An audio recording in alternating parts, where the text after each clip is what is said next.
કેમ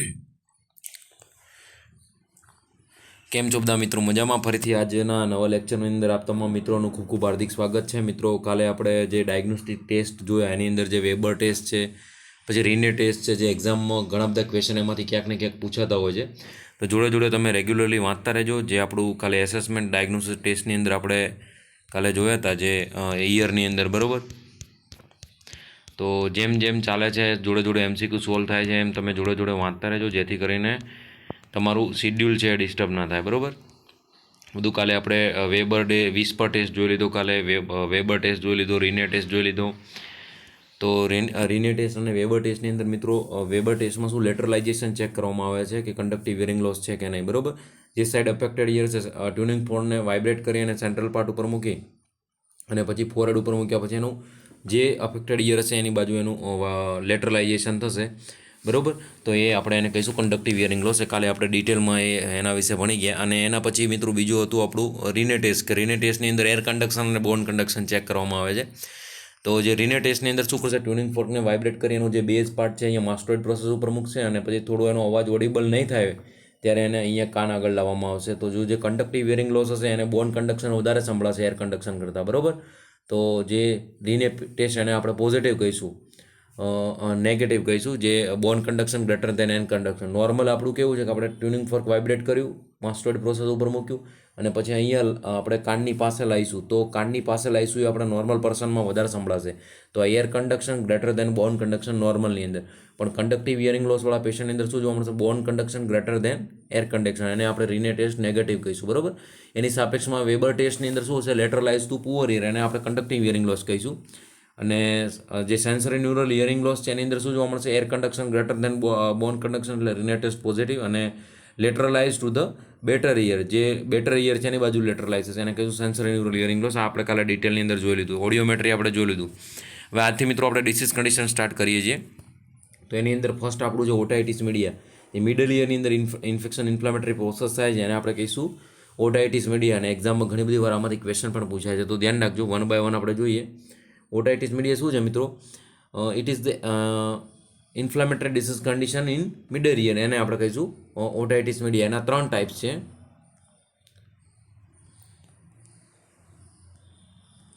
સૌથી જે પહેલાં એને આપણે કહીશું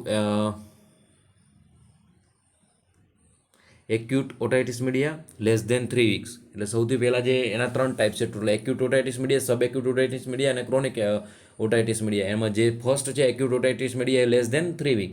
3 વીક એટલે ટૂંકમાં 21 દિવસ કરતાં ઓછો ટાઈમ હશે ઇન્ફેક્શન ઇન્ફ્લામેશનનો કાનની અંદર જે થાય છે એને, તો એને આપણે કહીશું એક્યુટ ઓટાઇટિસ મીડિયા. બીજું આપણું છે મિત્રો sub acute otitis media, 3 week to 3 month સુધી. 3 વીક ટુ 3 મંથ્સ એટલે કે મિત્રો 1 મહિનાથી માંડી અને 3 મહિના સુધીનો જે પીરિયડ છે એને આપણે કહીશું સબ એક્યુટ ઓટાઇટિસ મીડિયા. અને થર્ડ છે chronic otitis media, more than 3 month, એટલે 3 મહિના કરતાં જો વધારે સમય લાગશે તો એને કહીશું ક્રોનિક ઓટાઇટિસ મીડિયા. તો યાદ ધ્યાન રાખજો મિત્રો, ઓટાઇટિસ મીડિયા શું છે, મિડલ ઇયરનું ઇન્ફેક્શન ઇન્ફ્લામેટરી પ્રોસેસ થઈ અને જે મિડલ ઇયરની અંદર ઇન્ફ્લામેશન થશે એને કહીશું ઓટાઇટિસ મીડિયા. મિડલ ઇયરની અંદર શું આવશે મિત્રો, એક્સટર્નલ ઇયરની અંદર જે આપણું ઓરિકલ સ્પિનના છે ત્યાંથી એક્સટર્નલ ઓડિટરી કેનાલ એ આપણું એક્સટર્નલ ઇયરમાં આવશે. મિડલ ઇયરની અંદર શું આવશે મિત્રો, ટેમ્પેનિક મેમ્બ્રેન અને ઇયર ઓસિકલ્સ. ઇયર ઓસિકલ્સમાં શું આવશે, મેલસ ઇન્કન અને સ્ટેપસ, બરાબર, જે સાઉન્ડને શું કરે છે, એમ્પ્લિફાય કરવાનું કામ કરે છે. અને યુસ્ટેશિયન ટ્યુબ. મિડલ ઇયરનું ઇન્ફેક્શન ઇન્ફ્લામેશન થશે એને આપણે કહીશું ઓટાઇટિસ મીડિયા. એના 3 ટાઈપ છે, sub acute otitis media less than 3 week, acute otitis media less than 3 week, sub acute otitis media 3 weeks to 3 month સુધી, અને chronic otitis media more than 3 month, બરાબર. અહીંયા તમે જોઈ શકો છો કે જે આપણી ટેમ્પેનિક મેમ્બ્રેન છે એ બલ્જ થઈ છે, રેડનેસ સ્વેલિંગ થઈ, પછી એની સાથે સાથે યુસ્ટેશિયન ટ્યુબને પણ તમે અહીંયા જોઈ શકો છો બ્લોકેજ થઈ ગયું છે, અને ઇન્ફ્લામેટરી કન્ડિશન તમે અહીંયા જોઈ શકો છો મિડલ ઇયરની અંદર. તો એને આપણે કહીશું મિત્રો ઓટાઇટિસ મીડિયા. એની અંદર સૌથી પહેલાં છે આપણું એક્યુટ સપરુએટિવ ઓટાઇટિસ મીડિયા, બરાબર. એની અંદર શું જોવા મળશે, it is the common among children due to the shorter Eustachian tube.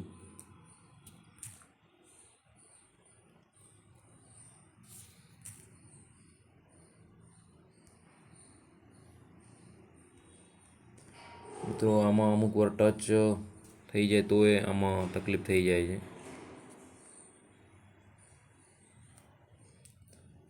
તો ફરીથી આપણે જે ટાઈપ ચાલુ કર્યું તો ફર્સ્ટ હતું એક્યુટ ઓટાઇટિસ મીડિયા. એની અંદર આપણે જોયું લેસ દેન 21 ડે એટલે 3 વીક્સ.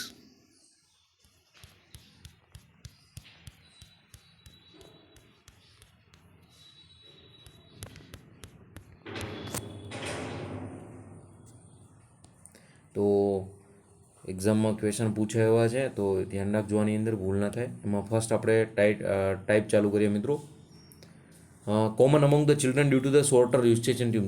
ચાઇલ્ડની અંદર શું છે મિત્રો, એની ગ્રોથ એન્ડ ડેવલપમેન્ટ સ્ટાર્ટ હશે, એટલે ફિઝિકલી અને સાયકોલોજીકલ ડેવલપમેન્ટ ચાલુ હશે ચાઇલ્ડની અંદર. તો એના લીધે એની શોર્ટ યુસ્ટેશન ટ્યુબના લીધે શું કે એને ઇન્ફેક્શન લાગવાના જલ્દી ચાન્સીસ રહેશે. તો 21 ડેઝ કરતાં 3 વીક કરતાં ઓછું હશે, એને આપણે કહીશું એક્યુટ ઓટાઇટિસ મીડિયા, અને ચિલ્ડ્રનની અંદર મોસ્ટ કોમન જોવા મળશે. એના સાઇન એન્ડ સિમ્ટમની અંદર મિત્રો શું જોવા મળશે? હેવીનેસ ઇન ધ ઇયરની અંદર હેવીનેસ જોવા મળશે. Severe ear pain at the નાઇટની અંદર જ્યારે ઊંઘશે ત્યારે એની અંદર ઇયર પેઇન સિવિયર જોવા મળશે. ટીનાઇટસ એટલે તમરા કાનની અંદર વાગશે, ટીનાઇટસ જોવા મળશે. Can't will experience of the eardrum. Can't will એટલે કે જે ગાડાના પૈડાની અંદર જે ચક્ર હોય એ ટાઈપનું જે આપણી ઇયર ડ્રમ એટલે કે ટેમ્પેનિક મેમ્બ્રેન છે એનું સ્ટ્રક્ચર થઈ જશે. તો કાન્ટ વિલ એપિરિયન્સ આની અંદર જોવા મળશે. આ ધ્યાન રાખજો મિત્રો, ટેમ્પેનિક મેમ્બ્રેનનું તો એક્યુટ ઓટાઇટિસ મીડિયાની અંદર. અને એના લીધે શું જોવા મળશે? ડીફનેસ જોવા મળશે. તો સાઇન સિમ્ટમની અંદર હેવીનેસ જોવા મળશે, પેશન્ટને પેઇન જોવા મળશે, એમાં ખાસ નાઇટ ટાઈમની અંદર ટીનાઇટસ જોવા મળશે, અને કાન્ટ વિલ એપિરિયન્સ આની અંદર જોવા મળશે. અહીંયા સ્ટાર કરજો મિત્રો. તો ઓટાઇટિસ મીડિયાની અંદર, અને એના લીધે ડિફનેસ જોવા મળશે પેશન્ટને. અને ઇન્ફેક્શન ઇન્ફ્લામેટરી કન્ડિશન થઈ અને લોંગ ટર્મ એનું જો એન્ટીબાયોટિક લઈને ટ્રીટમેન્ટ નહીં થાય તો એના લીધે શું જોવા મળશે મિત્રો? ઓટોરિયા, અંદરથી ડિસ્ચાર્જ થશે with mucopurulent discharge occur during the suppurative stage. શરૂઆતના જે એક્યુટ સ્ટેજ છે એની અંદર મ્યુકોપ્રુલન્ટ ડિસ્ચાર્જ જોવા મળશે પેશન્ટને કાનમાંથી, એટલે જે આપણે પરુ કહીએ છીએ, વેક્સ રસી આવે છે ગુજરાતી ભાષામાં, ઘણા બધા તમે ગામડાઓની અંદર જોયું હોય તો. પલ્સટાઇલ ડિસ્ચાર્જ અકર લાઇટનિંગ સાઉન્ડ, એટલે કે કાનની અંદરથી જે પલ્સટાઇલ ડિસ્ચાર્જ થશે એને આપણે લાઇટ હાઉસ સાઇન કહીશું. આ ધ્યાન રાખજો, એ સાની અંદર જોવા મળે છે. તો એક્યુટ ઓટાઇટિસ મીડિયાની અંદર, બરાબર. અને એના માટે આપણે ડાયગ્નોસિસ સ્ટેટ કયો કરશું? ન્યુમોટિક ઓટોસ્કોપી, કે આપણે ઓટોસ્કોપથી અંદર પેશન્ટને વિઝ્યુલાઇઝ કરશું. તો આ ધ્યાન રાખજો, ગોલ્ડન સ્ટાન્ડર્ડ ડાયગ્નોસિસ ટેસ્ટ છે ઓટાઇટિસ મીડિયા માટે. ડાયરેક્ટ ઓટોસ્કોપ નાખીને આપણે પેશન્ટને વિઝ્યુલાઇઝ કરી શકશું. મિત્રો હવે એન્ટીબાયોટિક થેરાપી આમાં મેઇન છે કે ટ્રીટમેન્ટની અંદર શું આપશું? તો આપણે ટેટ્રાક્લાઇસિન છે, ઇરિથ્રોમાઇસિન છે, જે એઝિથ્રોમાઇસિન ગ્રુપની ડ્રગ છે, પેનિસિલિન, એમ્પિસિલિન ફોર 6 ડેઝ. તો એન્ટીબાયોટિક થેરાપી આપણે એને પ્રોવાઈડ પેશન્ટને કરવી પડશે, જેથી માઇક્રોબ છે એને કિલ થઈ એનો ગ્રોથ છે ઇનિબિટ થશે, બરાબર. પછી glycerine carbolic ear drops to warm olive oil to reduce pain. પેઇનને રિડ્યુસ કરવા માટે વાર્મ ઓલિવ ઓઇલ અને ગ્લિસરીન કાર્બોલિકના જે ઇયર ડ્રોપ્સ આવે છે એ પેશન્ટને આપણે ઇન્ટ્રોડ્યુસ એની અંદર કરશું. Antibiotic drops as chloramphenicol spirit boric drops to be used after perforation of tympanic membrane. જો ટેમ્પેનિક મેમ્બ્રેનની અંદર પરફોરેશન થઈ ગયું છે ઇન્ફેક્શન ઇન્ફ્લામેશનના લીધે, તો એના માટે આપણે જેના એન્ટીબાયોટિકના ડ્રોપ્સ આવે છે ક્લોરામફેનિકોલ અને બોરિક એસિડના ડ્રોપ્સ એ નાખવાના આવશે. તો જે ઈએનટી સર્જન છે એનું પ્રોપર ઓટોસ્કોપથી વિઝ્યુલાઇઝેશન કર્યા પછી કે મિડલ ઇયરની અંદર જ ઇન્ફેક્શન તો એના માટે પર્ટિક્યુલરલી એન્ટીબાયોટિકનો ડોઝ સ્ટાર્ટ કરવો પડશે. અને જો એન્ટીબાયોટિકથી નહીં મટે તો એના માટે આપણે સર્જિકલ પ્રોસિજર પણ કરવી પડશે અમુક સિરિયસ કેસની અંદર. તો સર્જિકલ પ્રોસિજરની અંદર કઈ છે મિત્રો? માયરિંગોટોમી. માયરિંગોટોમી શું છે? તો tympanic membrane incident to drain the middle ear cavity, કે મિડલ ઇયરની અંદર કોઈ ઇન્ફેક્શન ઇન્ફ્લામેશનના લીધે કોઈ ફ્લુઇડ ડ્રેનેજ અંદર એક્યુમ્યુલેટ થઈ ગયું છે ફ્લુઇડ, તો એને ડ્રેન કરવા માટે આપણે ટેમ્પેનિક મેમ્બ્રેનને ઇન્સિઝન કરવું પડશે, એને કહીશું માયરિંગોટોમી, બરાબર. અને બીજું છે myringotomy puncture the middle ear with the long needle to the aspirate middle ear content. Middle ઇયરની અંદર જો વધારે પ્રમાણમાં ઇન્ફેક્શન થઈ ગયું છે તો એ કન્ટેન્ટને એસ્પાયરેટ કરવા માટે આપણે લોંગ નીડલ લઈ અને એની અંદર પંક્ચર કરશું, તો એને કહીશું માયરિંગોટોમી પંક્ચર, બરાબર. અને માયરિંગોટોમી એટલે surgical opening of the tympanic membrane. તો આ તો મિત્રો એક્યુટ ઓટાઇટિસ મીડિયા. એના પછી મિત્રો બીજું ટાઈપ છે chronic otitis media. Chronic infection of middle ear cleft mucosa, જે એની અંદર મ્યુકોઝા છે મિડલ ઇયરનું, એની અંદર ક્રોનિક ઇન્ફેક્શન જોવા મળશે, અને કેટલું મોર દેન 3 મંથ કરતાં વધારે હશે, અને આપણે કહીશું chronic otitis media. Chronic otitis મીડિયાના 3 ટાઈપ છે: chronic suppurative otitis media, chronic non suppurative otitis media અને ક્રોનિક સ્પેસિફિક ઓટાઇટિસ મીડિયા, બરાબર. એની અંદર ફર્સ્ટ મિત્રો આપણું છે ક્રોનિક સપોરેટિવ ઓટાઇટિસ મીડિયા, બરાબર. તો ફર્સ્ટ ક્રોનિક સપોરેટિવ ઓટાઇટિસ મીડિયા શું છે? CSOM is the most common type. સૌથી મોસ્ટ કોમન ટાઈપ કયો છે મિત્રો? એક્ઝામમાં પૂછાય તો ક્રોનિકની અંદર ક્રોનિક સપોરેટિવ ઓટાઇટિસ મીડિયા, આ ધ્યાન રાખજો, બરાબર. ઇન્ટરમિડિયન્ટ ઓફ કન્ટિન્યુઅસ ઓટોરિયા પ્રેઝન. ઇન્ટરમિડિયટ કન્ટિન્યુઅસ ઓટોરિયા પ્રેઝન એટલે કાનમાંથી જે આપણે પરું કહીએ છીએ, રસી કહીએ છીએ, કોન્સ્ટન્ટ પ્રેઝન્ટ હશે કે 3 મહિના કરતાં જો વધારે મિડલ ઇયરની અંદર ઇન્ફેક્શન ઇન્ફ્લામેશન હશે તો. ક્રોનિક નોન સપોર્ટેટિવ ઓટાઇટિસ મીડિયાની અંદર શું છે? નો ઓટોરિયા. મિત્રો આ એક વર્ડ એની અંદરથી એલિમિનેટ કરે છે કે એની અંદર શું મિત્રો ઓટોરિયા પ્રેઝન્ટ નહીં હોય, ડિસ્ચાર્જ કાનમાંથી થશે નહીં. અને ક્રોનિક સ્પેસિફિક ઓટાઇટિસ મીડિયાની અંદર ટીબી ઓટાઇટિસ મીડિયા અથવા તો સિફિલિસ ઓટાઇટિસ મીડિયા એટલે એની અંદર particular micro organism specific micro organism present હશે ને એના લીધે જે ઓટાઇટિસ મીડિયા થયું છે એને આપણે કહીશું ક્રોનિક સ્પેસિફિક ઓટાઇટિસ મીડિયા. તો ક્રોનિક ઓટાઇટિસ મીડિયા એટલે કે 3 મંથ કરતાં વધારે મંથ ડ્યુરેશનની અંદર જે આપણું ઇન્ફેક્શન જે પ્રેઝન્ટ હશે એને આપણે કહીશું ક્રોનિક ઓટાઇટિસ મીડિયા. એના 3 ટાઈપ છે મિત્રો: chronic suppurative otitis media, chronic non suppurative otitis media અને chronic specific otitis media. Chronic suppurative otitis media એ મોસ્ટ કોમન ટાઈપ છે અને કન્ટિન્યુઅસલી અંદર ઓટોરિયા પ્રેઝન્ટ હશે. ક્રોનિક નોન સપોર્ટેટિવ ઓટાઇટિસ મીડિયાની અંદર શું હશે?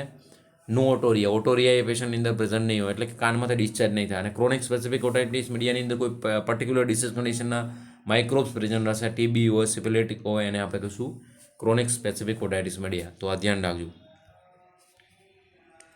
હવે એના પછી મિત્રો બીજી ડિસીઝ કન્ડિશન છે આપણી એક્સટર્નલ ઓટાઇટિસ. એક્સટર્નલ ઓટાઇટિસ શું છે મિત્રો? Infection and inflammation of the external auditory canal અથવા તો ઓરિકલ્સ. જે આપણી એક્સટર્નલ ઓડિટરી કેનાલ છે બરોબર, એનું ઇન્ફેક્શન અને ઇન્ફ્લામેશન થશે એને આપણે કહીશું એક્સટર્નલ ઓટાઇટિસ. બરોબર, એટલે કે આઉટર ઇયરનું ઇન્ફેક્શન ઇન્ફ્લામેશન થશે એને કહીશું external otitis. External otitis is the most common અથવા તો મોર કોમન ઇન ચિલ્ડ્રનની અંદર વધારે કોમન જોવા મળશે. It is also called swimmers ear. આ ધ્યાન રાખજો મિત્રો, આઈએમપી છે, ઘણી બધી વાર ટર્મિનોલોજીમાં પણ પૂછાય છે what is swimmer's ear. Seen in person immersed in the water. Swimming પુલની અંદર જે લોકો સ્વિમિંગ પુલની અંદર સ્વિમિંગ કરવા માટે જતા હશે એની અંદર એક્સટર્નલ ઓટાઇટિસ થવાના સૌથી વધારે ચાન્સીસ છે. કારણ કે જે એક્સટર્નલ સરફેસ છે ત્યાં પાણીના વોટરના ટચમાં આવશે અને વારંવાર આવશે અને ફોર્સફુલી જો વોટર અંદર જશે તો આ એક્સટર્નલ ઓટાઇટિસ એક્સટર્નલ ઇયરની અંદર ઇન્ફેક્શન ઇન્ફ્લામેશન લાગવાના સૌથી વધારે ચાન્સીસ છે. તો સ્વિમર્સ ડિસીઝ આપણે કોને કહીશું અથવા તો સ્વિમર્સ ઇયર તો એક્સટર્નલ ઓટાઇટિસને. બરાબર, અહીંયા તમે ડાયાગ્રામની અંદર પણ જોઈ શકો છો મિત્રો કે જે આ આપણું આઉટર ઇયર છે બરાબર. આઉટર ઇયરની અંદર શું છે? આપણું આ પિન્ના, અને પિન્નાની અંદર શું છે? External auditory canal, wax, shed and skin in the pus. આમાંથી એક્સટર્નલ ઓટાઇટિસ થશે એટલે શું થશે?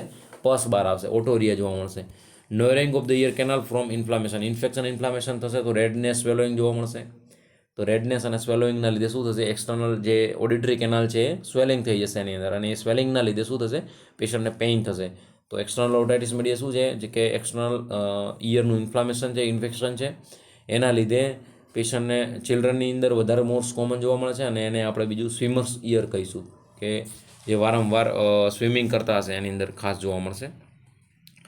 સાઇન સિમ્ટમની અંદર મિત્રો શું જોવા મળશે? ક્લિનિકલ મેનિફેસ્ટેશનની અંદર પેશન્ટને પેઇન જોવા મળશે. તો ઘણી બધી વાર ઘણા બધાની કમ્પ્લેન હોય છે કે અમે સ્વિમિંગ કરવા જઈએ, તરવા માટે જઈએ ત્યારે કાનમાં પેઇન બહુ થાય છે.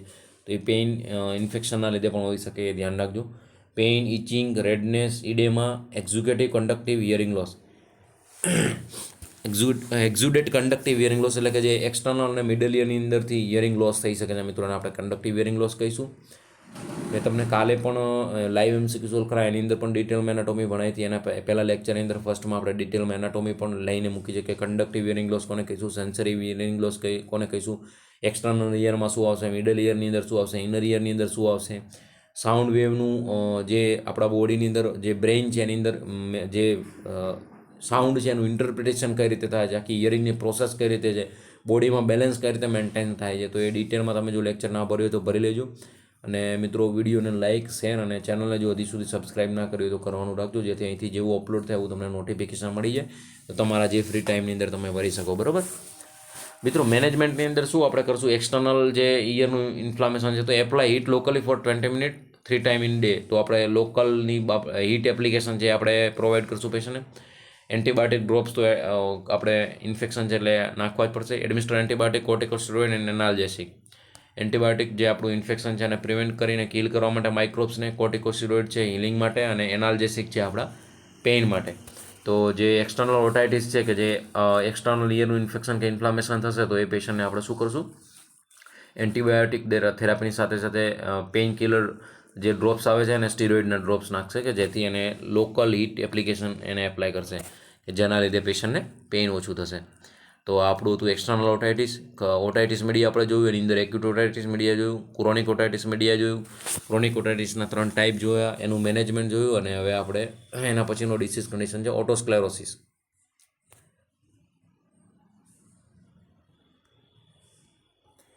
ઓટોસ્ક્લેરોસિસ શું છે મિત્રો? Autosomal dominant hereditary disorder of the labyrinth capsule of the middle ear.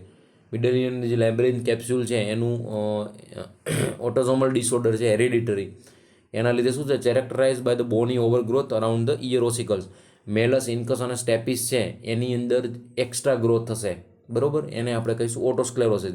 એટલે કે હેરિડિટરી ડિસઓર્ડર છે બાય જીનેટિકલી, કે જે લેબ્રિન્થ કેપ્સ્યુલ છે મેલસ, ઇન્કસ અને સ્ટેપિસની અંદર જે ઇયર ઓસિકલ્સ આપણે એને કહીએ છીએ, કે જે શું કામ કરે છે મિત્રો?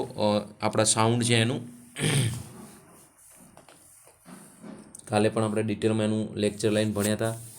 MCQની અંદર મેં તમને કીધું હતું, અને આપણે એના વિશે ડિટેલમાં એનાટોમી પણ લઈ લીધી છે કે આખા સાઉન્ડ વેવ જે એક્સટર્નલ એન્વાયરમેન્ટમાંથી સાઉન્ડ આવે છે એનું ઇન્ટરપ્રિટેશન બ્રેઇનની અંદર કઈ રીતે પહોંચે છે. એક્સટર્નલ ઇયરમાંથી tympanic membrane, malleus, incus, stapes, round window, oval window, inner ઇયરની અંદર વેસ્ટિબ્યુલા કોક્લિયા, વેસ્ટિબ્યુલા કોક્લિયા નવા દ્વારા એક્શન પોટેન્શિયલ થઈ અને બ્રેઇનની અંદર કઈ રીતે પહોંચે. તો આખી ટોટલ હિયરિંગની પ્રોસેસ કઈ છે આપણે ડિટેલમાં ભણ્યા છીએ. ના લેક્ચર ભર્યું હોય ને ના ખબર હોય તો તમે અંદર જઈને જોઈ લેજો, બહુ જ ઇમ્પોર્ટન્ટ છે, બરાબર? તો ઓટોસ્ક્લેરોસિસની અંદર શું થશે કે એક હેરિડિટરી ઓટોઝોમલ ડોમિનન્ટ ડિસઓર્ડર છે કે જેના લીધે જે મિડલ ઇયરની અંદર મેલસ, ઇન્કસ અને સ્ટેપિસ છે, જેને આપણે ઇયર ઓસિકલ્સ કહીશું, એની આજુબાજુમાં શું થશે? બોનની ઓવરગ્રોથ, બોનનો ઓવરગ્રોથ થઈ જશે.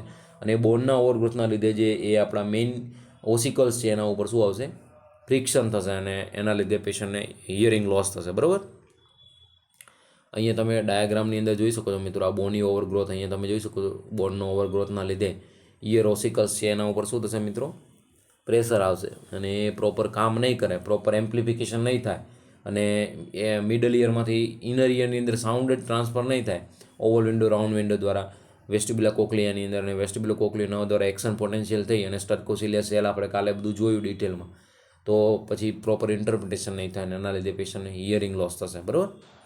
તો characterise by the bony overgrowth around the ear ossicles. Ear ossicles છે આપણા મેલસ, ઇન્કસ અને સ્ટેપિસ, એની આજુબાજુમાં શું થશે? બોનનો ઓવરગ્રોથ થશે, અને બોનના ઓવરગ્રોથના લીધે પેશન્ટને હિયરિંગ લોસ થશે. Fixation of the ear ossicles lead to the conductive hearing loss. એટલે જે એમ્પ્લિફિકેશન થવું જોઈએ એ મેલસમાંથી ઇન્કસમાં નહીં જાય, ઇન્કસમાંથી સ્ટેપિસમાં નહીં જાય, અને સ્ટેપસમાંથી ખાસ ઇનર ઇયરમાં નહીં જાય. ઇનર ઇયરમાં નહીં જાય એટલે પેશન્ટને શું થશે મિત્રો? હિયરિંગ લોસ થશે.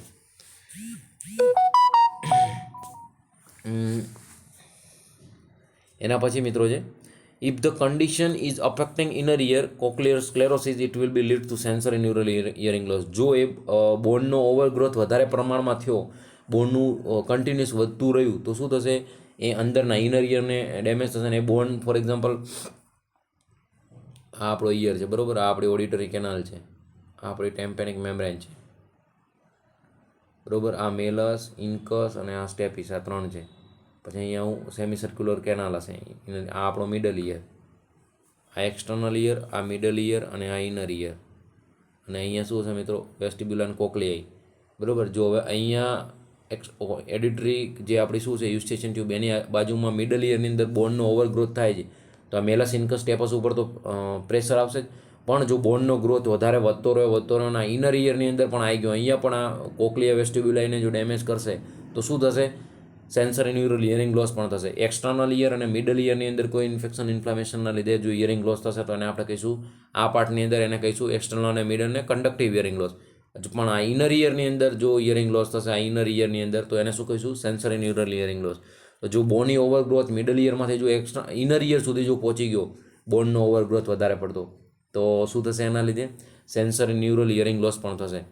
If the condition is affecting to the inner ear, એટલે કોક્લિયર સ્ક્લેરોસિસ અને આપણે બીજું કહીશું, it will leads to the sensory neural hearing loss. Sensory neural hearing loss મતલબ ઇનર ઇયરની અંદર હિયરિંગ લોસ થઈ જશે. તો કન્ડક્ટિવ હિયરિંગ લોસ તો એક્સટર્નલ અને મિડલ ઇયરનું થાય જ છે, અને ઇનર ઇયરની અંદર પણ સેન્સરી ન્યુરલ હિયરિંગ લોસ થશે, તો એ પરમેનન્ટલી ડિફનેસ આવી જશે, બરાબર? મેનિફેસ્ટેશન કયા સાઇન સિમ્ટમ્સ શું જોવા મળે પેશન્ટની અંદર? Gradually onset of hearing loss which may be severe in 1 year. ધીમે ધીમે ધીમે હિયરિંગ લોસ ચાલુ થશે. જેમ જેમ બોન દબાવવાનું ચાલુ કરશે, ઓવરગ્રોથ થાય મેલસ ઇન્કસ સ્ટેપેસની અંદર, અને બોનનો ગ્રોથ કન્ટિન્યુઅસલી વધતો રહે તો ઇનર ઇયરની અંદર પણ દબાવવામાં આવશે. તો એ સિવિયર ધીમે ધીમે માઇલ્ડ મોડરેટ ટુ સિવિયર જશે. તો પહેલાં ઓછું સંભળાવવાનું ધીમે ધીમે સ્ટાર્ટ થશે, એનાથી ઓછું થશે જો તમે પ્રોપર ડૉક્ટરને બતાવીને એનું ડાયગ્નોસિસ કરીને ટ્રીટમેન્ટ નહીં કરાવો તો. અને જો કોન્સ્ટન્ટ તમે મન ઉપર જ ના લીધું કે કંઈ નહીં, એ તો દુખે રાખે તો પછી એના લીધે ઇનર ઇયર પણ એની અંદર થશે અને ધીમે ધીમે સિવિયર થશે. બરાબર. Tinnitus is a constant ringing in the ear with no external sources. Tinnitus તમને કોન્સ્ટન્ટ તમારા કાનમાં વાગે એવું થશે, કારણ કે બોની ઓવરગ્રોથ છે એના લીધે. બરાબર. ડાયગ્નોસિસ આપણે કઈ રીતે કરશું તો મિત્રો, ઓટોસ્કોપિક સોસ સ્ક્વેટ્ઝર્ટ સાઇન. આ ધ્યાન રાખજો મિત્રો, એક્ઝામમાં પૂછાય એવો ક્વેશ્ચન છે.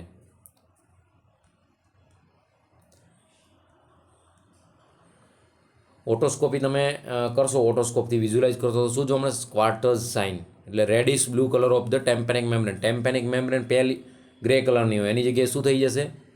રેડિશ બ્લુ કલરની થઈ જશે. Which suggest the vascular changes. એ શું સજેસ્ટ કરે છે કે તમારી જે નર્વ સપ્લાયની અંદર, જે કાનની અંદર બ્લડ સપ્લાય થાય છે, બરાબર, એને જે બોનનો એક્સ્ટ્રા ગ્રોથ થાય છે, આર્ટરી અને વેઇનને દબાવે છે, એટલે પ્રોપર ટેમ્પેનિક મેમ્બ્રેન સુધી પ્રોપર પહોંચતું નથી, એટલે બ્લુઇશ ડિસ્કલરાઇઝેશન થઈ જશે. અને આપણે શું કહીએ છીએ મિત્રો?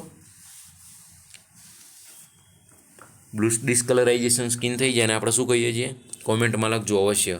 આ તો કોમન વર્ડ છે, બરાબર.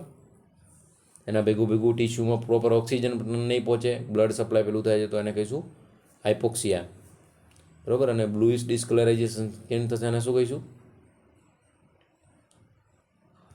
નોર્મલ છે મિત્રો.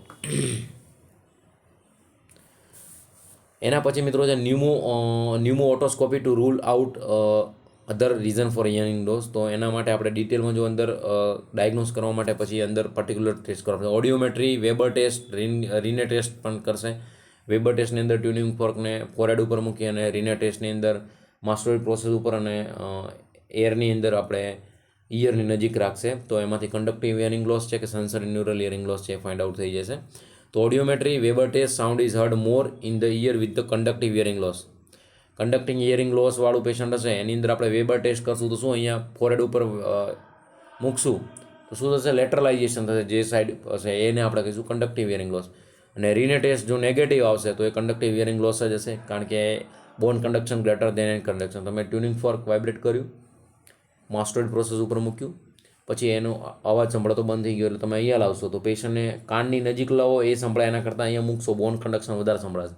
તો bone conduction is greater than air conduction, એટલે રીને ટેસ્ટ નેગેટિવ, બરાબર. એને આપણે કહીશું કંડક્ટિવ હિયરિંગ લોસ.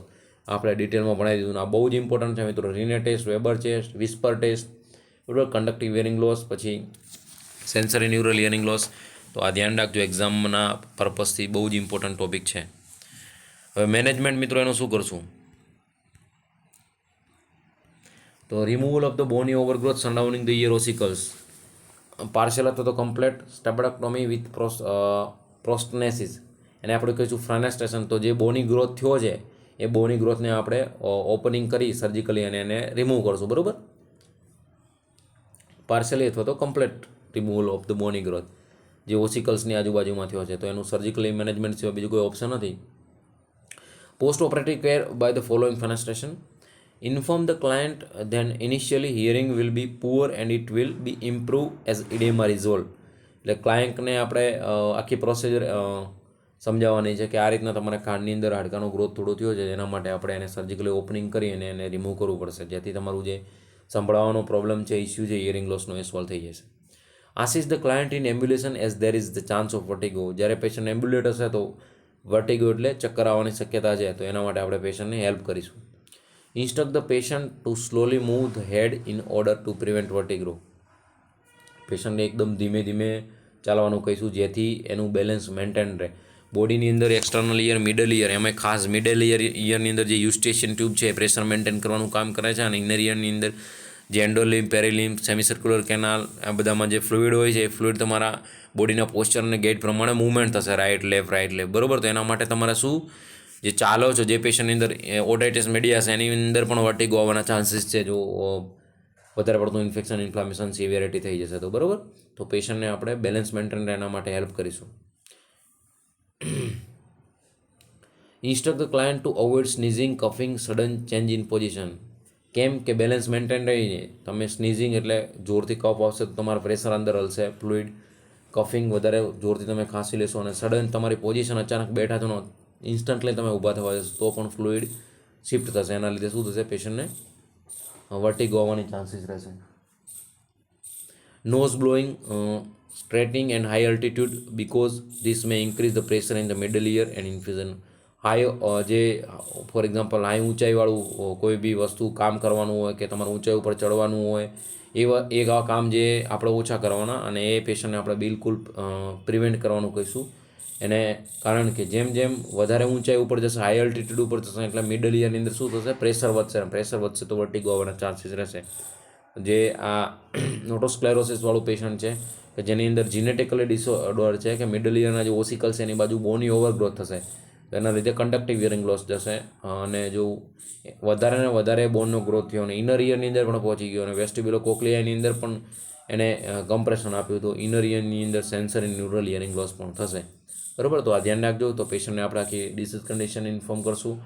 એના જોડે એના જે ઈડીએમાં રિઝોલ્વ થાય એના માટે આપણે પેશન્ટને જે initially hearing will be poor, શરૂઆતનું ધીમે ધીમે ઓછું સંભળાશે પણ ધીમે ધીમે જેમ જેમ ઈડીએમાં રિઝોલ્વ થશે એમ એનું જે હિયરિંગ છે ઇમ્પ્રૂવ થશે. બરાબર, એમ્બ્યુલેશનની અંદર એને આસેસ કરીશું વર્ટિગો ના આવે એના માટે અને એને ધીમે ધીમે ચાલવા માટે કહીશું અને હાઈ અલ્ટિટ્યૂડ ઉપર પેશન્ટને કહીશું કે ઊંચાઈવાળા એરિયાઓ ત્યાં તમારે જવાનું નથી. બરાબર, એના પછીનો મિત્રો ડિસીઝ કન્ડિશન છે ટેમ્પેનિક મેમ્બ્રેન પરફોરેશન. ટેમ્પેનિક મેમ્બ્રેન પરફોરેશન એટલે મિત્રો એની અંદર ઇન્જુરી થવું, કાણું પડી જવું.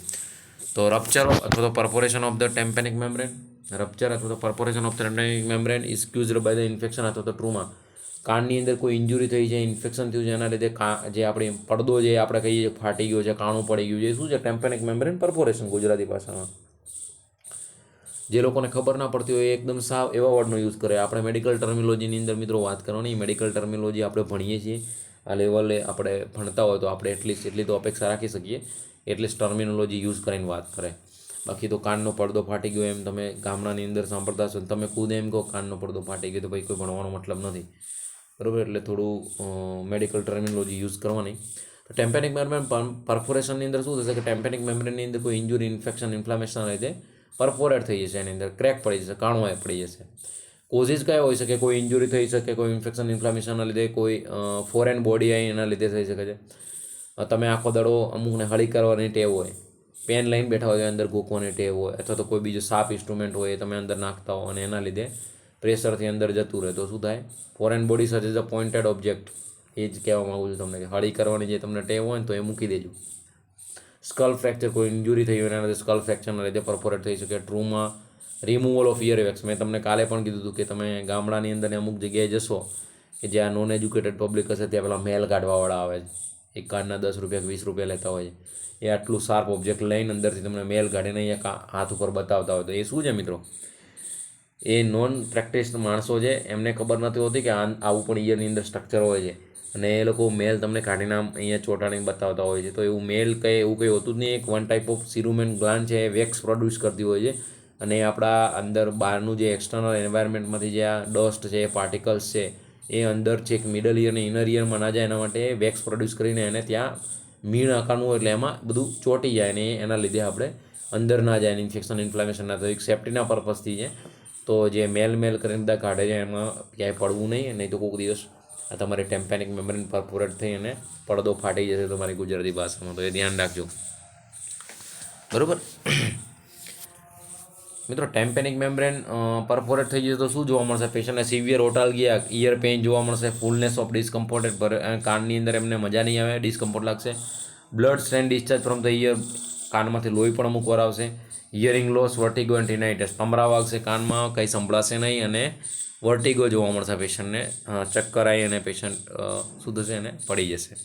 બરાબર, તો આ બધા મેનિફેસ્ટેશન જોવા મળશે કે જો સેજ બી કાણું તમારે ટેમ્પેનિક મેમ્બ્રેનમાં પડી ગયું તો હવે આજ પછી હળી કરવાનું મૂકી દેજો મિત્રો. કોઈ જો હળી કરવાનો શોખ હોય તો એ વસ્તુ હળી કરવાની નહીં. કાનની અંદર નેચરલી ભગવાને આપણને કરોડો રૂપિયાનું માણસનું અવતાર આપીને શરીર આપ્યું છે તો એને આપણે ઇઝીલી પેલું કરવાનું.